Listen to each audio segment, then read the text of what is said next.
tous et merci de nous suivre pour cette autre édition de la revue de la presse sur Guinée News TV. Voici le sommaire. En politique, deux sujets ont captivé notre attention. Primo, nous nous intéresserons à la guerre des clans en Basse-Côte.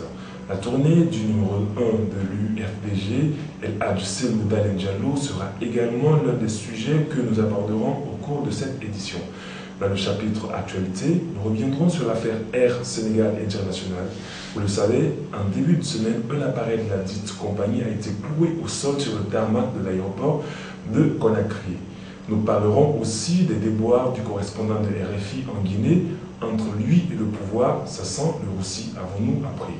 Finances publiques, savez-vous combien touche un ministre de la République en Guinée? Plus de détails dans le développement. Culture showbiz. Youssou N'Dour veut investir en Guinée. Il a été reçu en début de semaine en audience par le président Alpha Condé. La reggae star guinéenne Takana Zion est en colère. Contre qui? On le saura tout à l'heure. Sport, nous irons à Malabo où l'on a procédé au tirage au sort des poules pour la phase finale de la 28e édition de la Coupe d'Afrique des Nations. Et nous refermerons cette édition avec un fait divers. Nous reviendrons sur l'accident tragique qui a coûté la semaine dernière la vie à des dizaines de personnes. C'était les titres de cette édition. Dans un instant, le développement.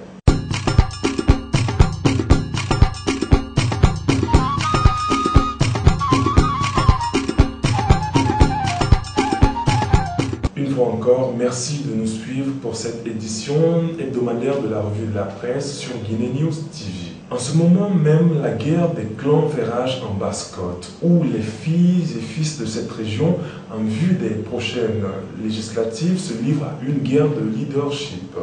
L'hebdomadaire Le Populaire, dans son numéro 274 du 31 octobre 2011, note que depuis un an, la Basse-Côte est émiettée en plusieurs groupements d'intérêts politiques et économiques. Un leader politique pour la Basse-Côte, Sidia Touré, n'en veut pas. Titré en une cette semaine le journal Le Populaire. Pour le confrère, c'est un secret de polichinelle de dire qu'un leadership existe en Basse-Guinée, vu que, écrit-il, dans cette région persiste un manque de cohésion et de consolidation entre les fils et filles de cette partie de la Guinée. Cela a, selon le confrère, pour conséquence d'amener certains politiciens ventripotents à se constituer en de petits groupes dans le seul but de viser un siège au futur Parlement.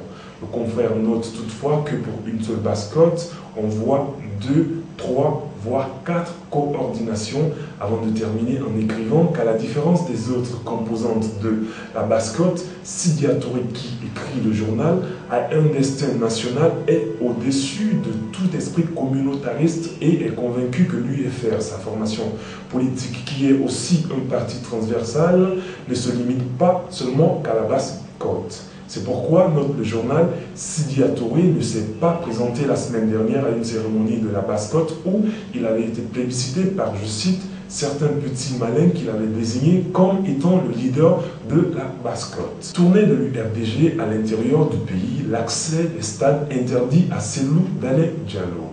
À l'intérieur du pays depuis le 29 octobre dernier, sûrement pour affûter ses armes en prélude aux prochaines législatives, le numéro 1 des UFDGistes serait confronté à d'énormes difficultés, rapporte l'hebdomadaire L'Indépendant numéro 958 du 3 novembre 2011. L'hebdomadaire écrit que les portes des stades où Cellou Dalein Diallo devait tenir ses meetings lui ont été hermétiquement fermées, puis de préciser que le leader n'ayant pas obtenu l'autorisation des autorités de se faire réceptionner dans un stade n'a eu d'autre choix que de tenir ses meetings en plein air. Un exercice auquel le leader devrait désormais s'habituer durant cette tournée, car tout comme à Kindia, Mahmoud Alaba et Pita, où CDD étaient les 30, 31 et 1er novembre, les autorités ont refusé de lui ouvrir les portes des stades. Termine le confrère. Chapitre Actualité maintenant. L'immobilisation en début de semaine à l'aéroport de Conakry d'un appareil de la compagnie sénégalaise Sénégal Airlines sur le tarmac de l'aéroport de Conakry a suscité une valse de réprobation tant à Conakry qu'à Dakar. Pour voir clair dans ce litige, le confrère L'Indépendant a pris attache avec le ministre guinéen des Transports El Hadj Tidiane Traoré qui a rejeté catégoriquement toute implication du gouvernement dans l'immobilisation de l'appareil d'Air Sénégal Airlines. Le ministre, dans cette dernière publication du journal L'Indépendant, n'a pas manqué de confirmer l'immobilisation d'un appareil d'Air Sénégal Airlines, a précisé que cet appareil est cloué au sol à l'aéroport de Bessia-Conakry sous l'ordre de Robert Flux, une organisation sous-régionale qui n'est pas, indique-t-il, à confondre avec le gouvernement guinéen.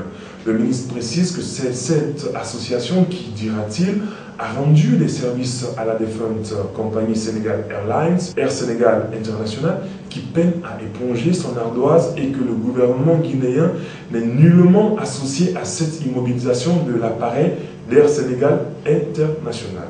Le confrère termine en analysant que les relations de bon voisinage et de coexistence pacifique qui ont toujours caractérisé l'existence des peuples sénégalais et guinéens sont en train, écrit-il, d'être sacrifiés sur l'autel des intérêts égocentriques de certains groupuscules vivant dans ces deux pays et qui souhaitent à tout prix voir ces relations se détériorer tous les jours. Mokhtar, c'est RF fini, pouvait-on lire en page intérieure de l'hebdomadaire satirique Le Lynx cette semaine. D'après ce confrère, le correspondant de la radio mondiale RFI est depuis peu dans le viseur du chef de l'État, le président Alpha Condé.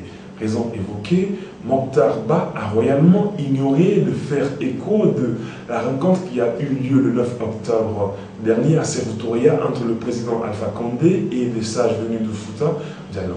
On se rappelle qu'à cette occasion, les sages avaient fait des propositions au président de la République allant dans le sens de la réconciliation nationale.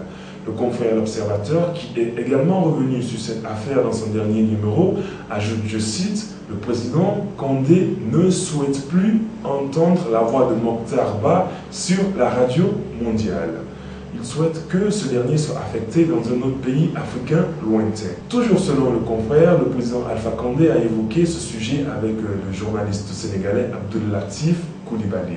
Le journal termine en écrivant que quelques proches du locataire de Sévoutoria auraient déjà juré de réduire Mokhtar Ba au silence en République de Guinée, avant de rappeler que c'est à cause de l'opposant Condé que du 24 décembre 1998 au 5 mai 1999, que les Kiridi Bangoura et feu Émile Tompapa, ancien président du CNC, Conseil national de la communication, avaient invalidé